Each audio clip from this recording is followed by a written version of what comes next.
Podtaf. Podtaf ? Podtaf. Podtaf. Bienvenue dans Podtaf, Le podcast qui te fait découvrir des métiers. Waouh !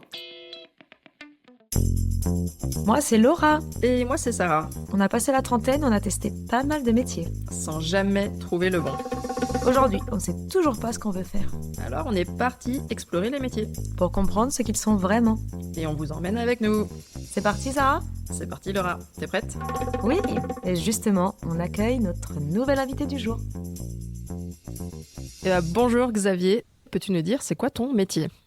Je suis torréfacteur. C'est torréfier du café, c'est cuire du café. Je fais venir les cafés en grains, les cafés verts, d'un peu partout du monde.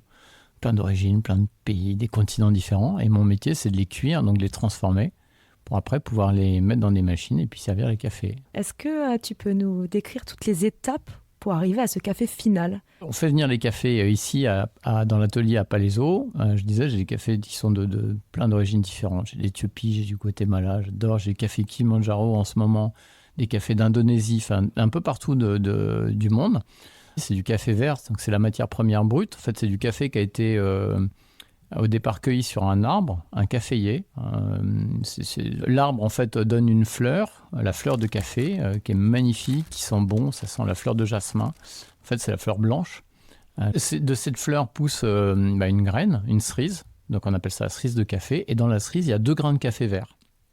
Et donc, pour récupérer les 2 grains de café vert, il y a 2 méthodes dans les pays producteurs. Soit on étale les cerises sur des aires cimentées, puis avec des grands râteaux, régulièrement, on va les remuer, en fait. Et puis, les cerises vont sécher au soleil. Et après, mécaniquement, on les décoque et on récupère le grain. Comme la cerise, elle sèche avec le grain, le grain va s'imprégner et ça va donner des cafés un peu plus corsés. Puis après, la deuxième méthode, c'est de passer les cerises dans des dépulpes qui vont venir dépulper en fait la cerise et on récupère le grain comme ça. Et ensuite, les cafés sont calibrés, mis en sac. Et c'est après comme ça, moi, que je les achète. Donc, ils sont dans les sacs et on a vraiment la matière première qui est le café, le grain de café vert qui est séché. On va avoir des variétés botaniques aussi, les catouailles, les geishas, les heirlooms, les SL34. Enfin, il y en a plein, en fait. C'est exactement la même chose que le vin. Et donc, les variétés botaniques, elles vont donner des goûts, des arômes.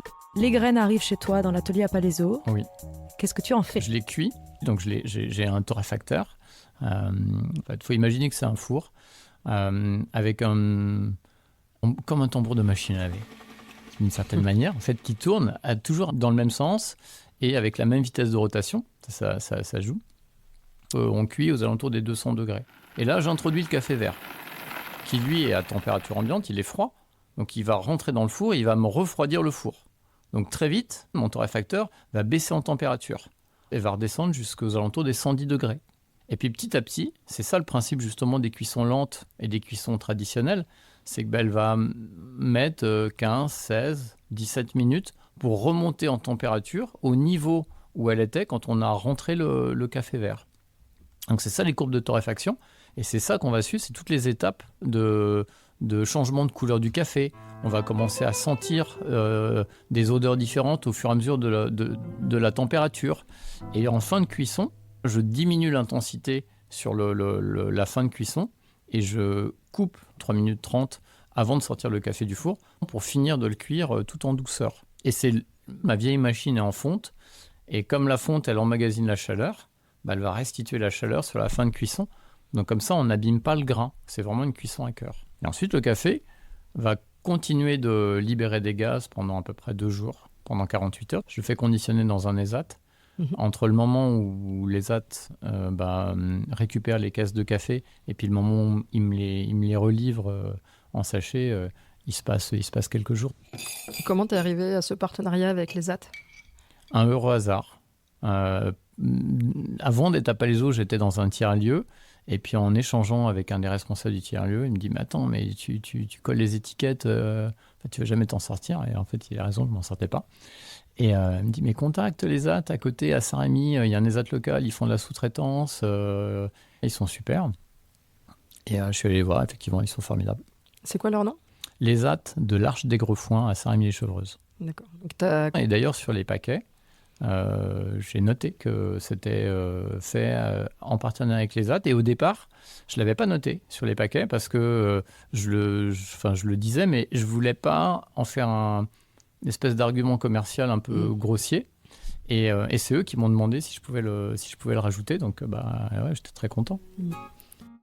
Et est-ce qu'un client qui viendrait à Palaiseau dans ton atelier pourrait te dire moi, je veux que tu me crées mon café sur mesure? Mais j'en ai beaucoup. J'en ai beaucoup, oui. Et je leur crée des recettes, des signatures aromatiques. Donc, j'essaie, alors pour les marques en fait, qui peuvent vouloir avoir leur café, j'essaie de résumer une marque ou une entreprise en quelques mots et de créer une recette dont l'esprit, l'identité du café, de la recette, ressemble à l'univers de la marque. Donc ça peut être quelque chose de très floral, de très épicé, sur la note de cuir pour de la maroquinerie. Si on a quelque chose de dynamique, ça peut être quelque chose de très racé. Et on ne va pas du tout travailler les mêmes cafés. Les proportions des cafés ne seront pas les mêmes. Et puis les temps de cuisson des cafés non plus. En fait, on construit sur mesure une recette. J'ai quelques clients dans l'automobile et puis des restaurants, dans la pâtisserie ou même des bureaux. C'est plutôt des marques de prestige qui te demandent finalement ces cafés pour créer ce lien avec leurs clients? Les deux. Alors oui, parce que ça leur permet de proposer dans leur établissement quelque chose qui est unique. Justement, par opposition à un univers industriel où finalement c'est le même produit qu'on va avoir partout dans le monde servi de la même manière, là on a quelque chose qui a été pensé, façonné, travaillé pour la marque et pour le client de la marque. J'ai un copain notaire, il faut que je lui fasse son café parce que son étude, pareil, c'est recevoir ses clients à son étude avec un café qui a été fait pour lui. J'en ai fait un pour un mariage aussi. Sympa. Ouais, il y a quelques mois. Quand on parle de torréfaction, café, on a cette image peut-être de toi, Xavier, dans les plantations de café, qui va décortiquer la cerise. Comment ça se passe concrètement, ta relation avec tes fournisseurs de café? Est-ce que tu vas là-bas? Est-ce qu'ils ont des intermédiaires ici? Parce que du coup, prendre l'avion, ça a un impact aussi. C'est quoi la réalité d'un torréfacteur en France? Alors, c'est les deux. Moi, j'y suis allé dans les plantations. Moi, à titre personnel, j'ai un vrai coup de cœur pour l'Amérique latine, l'Amérique centrale. Mais après, dans l'achat du café, clairement, moi, je ne sais pas en fait acheter en contrats internationaux. Je ne sais pas faire des incoterms. Je ne peux pas dire à un client, j'ai acheté un container de Brésil et puis vous l'aurez entre maintenant et peut-être dans 2 mois. Ce n'est pas possible. Et si ce que je reçois, ce n'est pas la qualité que j'ai voulu et que j'ai commandé, j'ai immobilisé la trésorerie. Comment je recommande? Je rattends encore 2 mois. Comment je fais repartir le café? Tu retournes au Brésil? Oui. Donc on passe par des importateurs dont c'est justement le métier. Est-ce que tu dois négocier tes prix? Non. Ok. Ça c'était brut, ferme, comme ton café là. C'était. Non, alors ouais, je développe un peu plus. Il y a plein de qualités différentes. En Europe, il y a à peu près 5 importateurs qui font du café de spécialité, qui sont des gens sérieux. Donc c'est très peu, c'est une niche en fait, et c'est ce que je fais ici. Je travaille des cafés de spécialité. Je fais court, il y a 2 familles de café, les Arabica et les Robusta. Robusta, robuste, café qui pousse dans les plaines, les récoltes sont mécanisées. C'est des cafés qui sont réputés être moins savoureux, mais qui ont l'avantage d'être plus économiques. Les Arabica sont plus qualitatifs, poussent en altitude, plus cher. Et dans les Arabica, il y a une petite catégorie qu'on appelle les cafés de spécialité, où c'est vraiment la crème de la crème des cafés. Et les cafés de spécialité, pour vous donner quelques chiffres, c'est à peu près 8% des cafés qui sont produits dans le monde. Et on dit qu'en France, c'est à peu près 5% des cafés qui sont importés. Donc il y a toute une vague sur les nouveaux torréfacteurs, les micro-torréfactions, d'une certaine manière, dont je fais partie avec mon atelier dans la ferme, à ne travailler que des cafés de spécialité. Ça me fait penser à une brasserie, en fait, un peu la torréfaction. C'est pareil. Il y a énormément de Faire similitudes. du café à la bière, une bière à la café. Ouais, j'en fais. J'en fais d'ailleurs avec une brasserie locale. Laquelle? Ils font une stout, une bière au café avec l'un de mes cafés. On a fait une collab ensemble. Il faudra qu'on aille tester. Mais carrément. Un peu tôt, là, il est 11h. Trop cool. T'as d'autres types de collaborations comme ça, un peu improbables? Ouais, j'en fais une avec une distillerie. Ils font un rhum arrangé café vanille et ils le font avec un de mes cafés, un café éthiopien. Donc s'il y a des gens qui nous écoutent et qui ont une idée de génie avec un partenariat de café, ils peuvent te contacter? Absolument, avec plaisir. C'est trop bien. Clairement, moi je me sens enveloppé par l'odeur de ton café avec tes paroles. C'est envoûtant. Mais est-ce que quand même, il y a des choses qui sont plus difficiles dans ton métier ? La réalité. Moi, je suis associé unique dans l'entreprise. Ça veut dire que je prends toutes les décisions seul. Et chaque décision qu'on prend sur une échelle de petite entreprise, elle est soit très bonne, soit très mauvaise. Il n'y a pas d'entre-deux. Que ce soit au niveau humain, que ce soit au niveau financier, au niveau des investissements. Moi, si je prends une mauvaise décision, en fait, je le paye cash tout de suite. Et si je prends une bonne décision, je me dis c'est génial. Est-ce que tu as un exemple d'une très bonne décision que tu as prise récemment ? Oui, mon atelier. Mon atelier, c'est la meilleure décision qui me soit arrivée pour mon entreprise. Alors, quelle est l'histoire de cet atelier ? Elle est formidable, cette histoire. J'ai démarré dans un tiers-lieu dans l'Essonne. J'avais vraiment un tout petit espace. Et puis, vraiment, très vite, j'étais à l'étroit et j'avais besoin d'avoir de la place, tout simplement. Et pour installer un atelier de torréfaction, c'est pas évident, quoi. C'est compliqué de trouver un espace où on a de la place, où on ne dérange pas, où on peut travailler, où on peut se faire livrer des sacs de café sans déranger. Et je vois une annonce sur Le Bon Coin. Et donc, je passe un coup de fil et on me dit, oui, il y a un local qui est disponible dans un corps de ferme. Je dis, mais je connais pas les eaux, il n'y a pas de corps de ferme, quoi. Ici, pour ceux qui connaissent pas, on est à 15 km de Paris, là. Ouais, et là, on est dans un endroit qui est, c'est bucolique. On ouvre l'atelier, on a vu sur des vallons, on a vu sur des champs. J'ai eu un coup de cœur pour le lieu. Et le bâtiment où je torréfie, là où on se trouve, je crois qu'il a 5 siècles. C'est remarquable. Il y a un cachet, il y a une histoire. Il y a le chemin de Compostelle qui passe juste devant. Il y a les rigoles aussi qui sont à côté, qui alimentent le château de Versailles. Et c'est un lieu qui est magique. Et j'arrive ici. Et pour installer un torréfacteur, il faut, entre autres, de l'électricité, du triphasé. Et incroyable, à l'entrée de mon local, il y avait un boîtier électrique avec le triphasé. Et je voulais un côté brut, avec du cachet. Et le côté un peu comme à la maison. Donc c'est pour ça que j'ai mis des vieux canapes. Alors, comme à la maison, vieux canapes, ça... un côté un peu bobo quand même.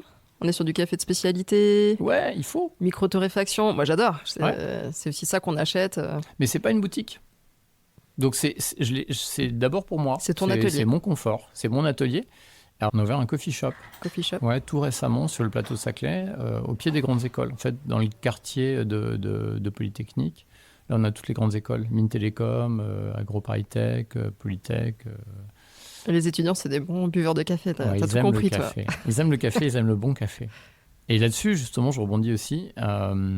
C'est dingue parce qu'il n'y a pas un campus au monde où il n'y a pas en fait un coffee shop. Et on a glissé notre coffee shop Café Gus dans ce campus. De prestige. Ouais, carrément. J'ai mis vraiment coffee shop en circuit court. Parce que ce que je veux aussi, c'est faire travailler les artisans du coin, comme tous en fait m'ont fait confiance quand j'ai commencé. Des restaurants à côté de l'atelier qui sont venus me chercher parce qu'ils voulaient travailler avec la torréfaction locale, etc. C'est une manière aussi pour moi de refaire travailler un peu un microcosme de gens qui font du bon et du local. C'est trop une belle histoire. Et comment tu es arrivé à faire ce métier ? Comment on devient torréfacteur ? Je suis depuis longtemps dans le café, mais pas du tout le côté manuel. Mais déjà dans le secteur du café. J'étais déjà dans le secteur du café, ouais, c'est un univers qui me plaît.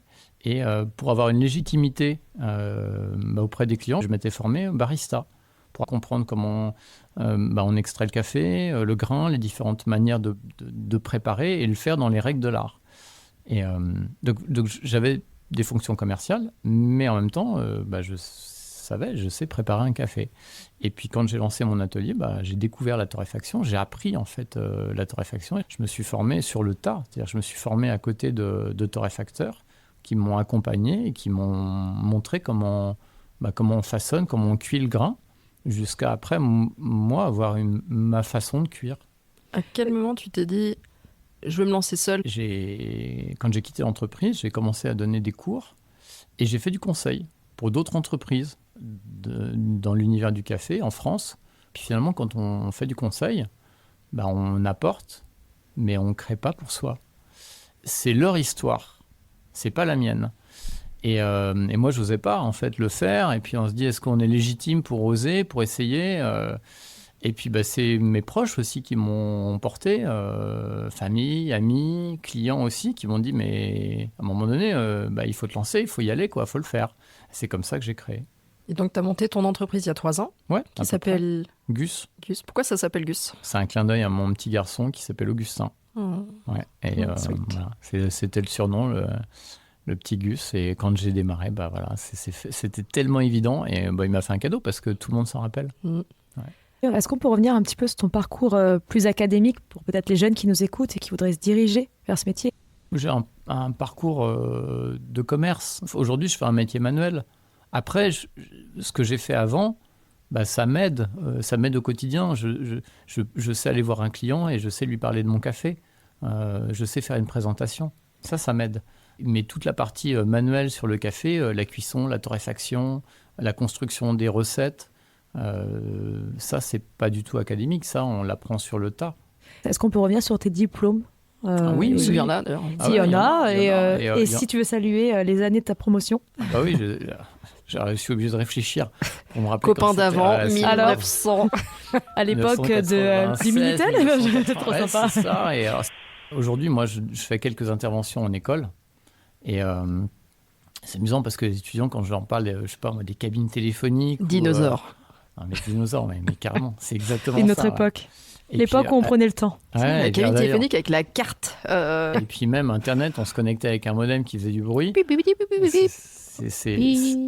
Et je leur parlais des tatous, des tam-tams. Enfin, c'est improbable, quoi, aujourd'hui. Et même une anecdote, après je réponds à la question. Au coffee shop, j'ai mis un canapé qui est le même que dans Friends. Ah, et bien sûr. Ah oui. Et les étudiants, il y a des étudiants Central qui Perk. étaient... ouais, exactement. Qui étaient assis dans le canapé. l'école Et je leur dis, mais centrale. vous savez que vous êtes assis dans le canapé de Friends. Ils ne quoi. savaient Ils savaient pas. pas ce qu'était Ils m'ont Friends. regardé, ils m'ont dit, mais c'est quoi Friends? Oh non. non. Et là, Shame. j'ai pris une claque. Mais où va la France? 96-98, l'IUT de Sceaux. Je suis parti 1 an en Espagne, en Erasmus. 1 an à Madrid, qui était génial, c'était incroyable. Et après ton année en Espagne, qu'est-ce que Donc, tu as je suis fait? revenu en France, j'ai fait une école de commerce en alternance en 2 ans. Ça s'appelle Arca, et donc j'étais en alternance dans une filiale du groupe Carrefour, au marketing, et je travaillais sur des panels de consommateurs. C'était quoi ton tout premier job, hormis ton expérience en alternance? Un job...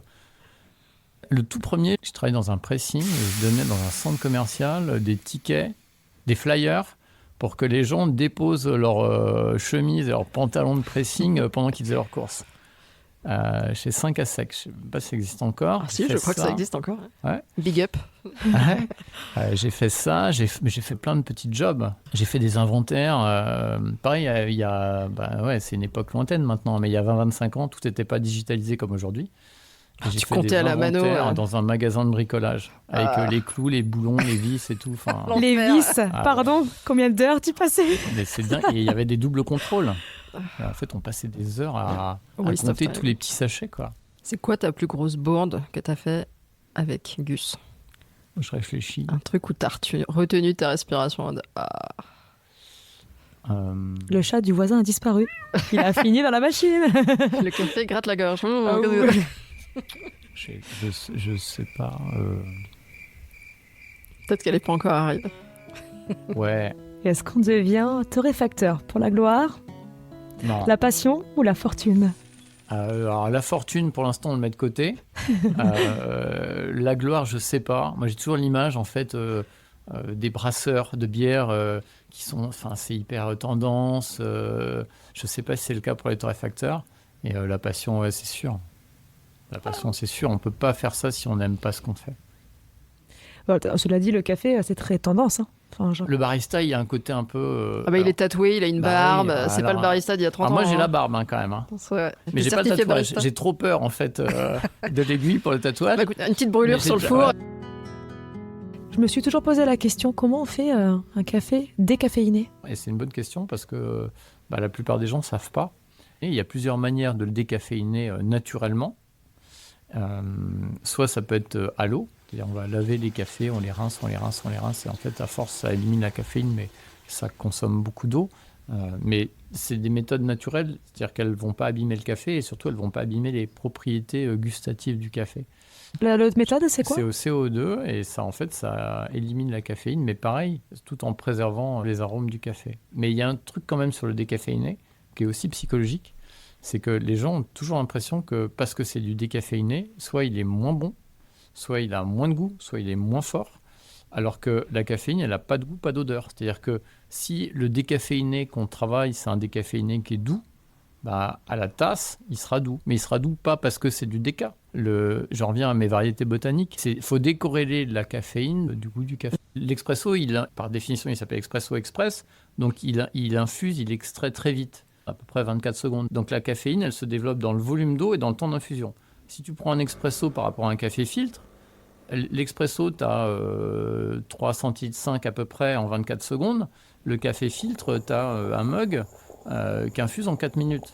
Donc ton expresso, il est très fort en goût parce qu'il est très concentré et la technique d'extraction du café, ça infuse sous pression. En fait, c'est la résistance de la mouture à la pression de l'eau qui va donner la crème et qui va donner du goût, du corps, de la puissance. Gustativement, il travaille, mais en termes de caféine, il va être très peu caféiné. Tu prends un café filtre avec tous les mauvais attributs qu'on peut lui donner dans l'imaginaire, le jus de chaussette, c'est parce qu'il est doux gustativement, pas parce qu'il est moins qualitatif, mais par contre il est plus caféiné. Le café filtre, comme le café infuse sans pression et qu'il infuse plus longtemps, d'une certaine manière c'est un exhausteur d'arômes. Donc gustativement au palais, c'est un café qui va être très doux, mais en termes de richesse aromatique, il sera plus développé que l'expresso. Donc il y a aussi tout un travail de pédagogie qui est difficile à faire. Là, moi, j'apprends. Hein. Pour moi, j'ai besoin de me réveiller le matin, c'est un espresso. Mais en fait, pas du tout. Alors, c'est le goût qui va te réveiller. C'est pas la caféine. C'est pas la caféine. Non. On apprend trop de trucs sur Podtaf. Et si tu prends des cafés, je sais pas, je pensais à mon café du Kilimanjaro, un café d'altitude, cafés qui sont très fruités, en café filtre, c'est un bonheur incroyable. Parce que tu vas avoir beaucoup plus de développement aromatique que l'expresso. Alors, dis-nous les différentes étapes de préparation sur un café filtre. J'ai mon sachet de café moulu Gus. Oui, ça c'est la première étape. J'ai un filtre. C'est un filtre papier qui est conique. On va le rincer avant pour pas avoir le goût du filtre. Donc on le rince. Clairement, personne ne le faisait, je pense. Hein. Ouais. Et donc, alors il faut une mouture spéciale. C'est important aussi parce qu'en fonction des machines qu'on va utiliser, on n'a pas la même granulométrie de mouture. Le café filtre, toute la tendance du slow coffee, on va avoir une mouture qui va être plus grosse. On met le café moulu dedans. On peut peser le café aussi, entre 10 et 12 grammes pour une tasse. On fait bouillir l'eau à la bouilloire et ensuite je vais verser l'eau à l'aide d'une verseuse. Mais il faut qu'il y ait un bec en colle de cygne. Pourquoi ? Parce que si je mets l'eau de la bouilloire directement sur la mouture, je vais noyer la mouture. Mm-hmm. Alors que là, le principe, c'est qu'on va mouiller le café régulièrement et qu'on va passer plusieurs fois dessus avec la verseuse. Ouais. Et puis, quand on voit qu'il y a des petites bulles à la surface, ça ressemble à du chocolat, c'est super joli. Mmh. Et on va avoir un café qui va être très doux. Et après, ce qu'on peut faire, c'est qu'on peut aussi, avec des Chemex, on peut le laisser refroidir. On le laisse retomber 3-4 heures à température ambiante. On peut le mettre au frigo. Et puis, ça fait un café glacé. Sarah, je pense qu'on a appris beaucoup de choses avec toi, Xavier. Et on a une question pour toi. Est-ce que c'est un métier que tu aimerais bien découvrir pour un prochain épisode ? Moi, je suis plutôt gourmand. J'aime bien les caramels. Au beurre salé ? Ah bah oui. Forcément. Sarah des Bretagnes, le retour. La Bretagne de caler les Bretons dans chaque épisode, bien sûr. D'accord. Comment on fait des caramels ? Comment on fait du caramel ? Et une autre question. Pour moi, tu sais, souvent on a des odeurs comme ça qui nous renvoient à l'enfance. Et le café en fait partie. Et je me rappelle très bien, moi, c'était typiquement le dimanche matin. Je revois mon père qui ouvrait la boîte à café en métal et qui me faisait sentir. Et du coup, je le fais maintenant moi-même avec mes enfants instinctivement. Je fais sans l'odeur et tout. Et ça me renvoie dans cette cuisine. C'était dans mon tout petit village breton, of course. Ouais. Parce qu'il y a ce truc où ça te renvoie à un moment de ton enfance. Un moment d'émotion, sinon. Alors, les odeurs sont des vraies Madeleines de Proust. Et c'est vraiment ça. J'ai un monsieur qui est venu une fois ici. Je sais pas, il doit avoir 45-50 ans. Et il était quasiment en larmes parce que son père était torréfacteur. Et la machine et les odeurs lui ont rappelé des souvenirs d'enfance de son père. Et ça, en fait, il peut le partager avec personne. Enfin, il n'y a que lui. Et c'est dans sa mémoire olfactive. C'est la meilleure des mémoires. Hein. D'ailleurs, pour ceux qui nous écoutent et qui voudraient retrouver ton travail, où est-ce qu'on peut te retrouver ? Alors, au coffee shop, Café Gus, qui se trouve à Palaiseau. Pareil, c'est vraiment à côté de l'atelier, c'est à 800 mètres. Et est-ce qu'on peut aussi en commander en ligne sur ta page internet ? On peut commander sur Internet, on a tous les cafés qui sont disponibles. www.gus.café. C'est ça. Merci beaucoup Xavier. Merci à vous. Pour ton temps, pour cette passion que tu as partagée avec nous. Et pour vous qui nous écoutez, on adore les défis à PodTaf. Si vous avez un métier que vous aimeriez nous faire découvrir ou que vous voulez qu'on vous fasse découvrir, écrivez-nous sur notre boîte mail podtaf.lepodcast@gmail.com ou via nos comptes Instagram, Facebook ou LinkedIn. À très bientôt pour un nouvel épisode de PodTaf, le podcast qui te fait découvrir les métiers. Quel est ton métier ? En fait, j'ai aucune idée de comment ils font ce métier. Ça tourne ! PodTaf, PodTaf, PodTaf. Tu parles si bien, sans filtre. On dit tout. C'est nous. Coupé.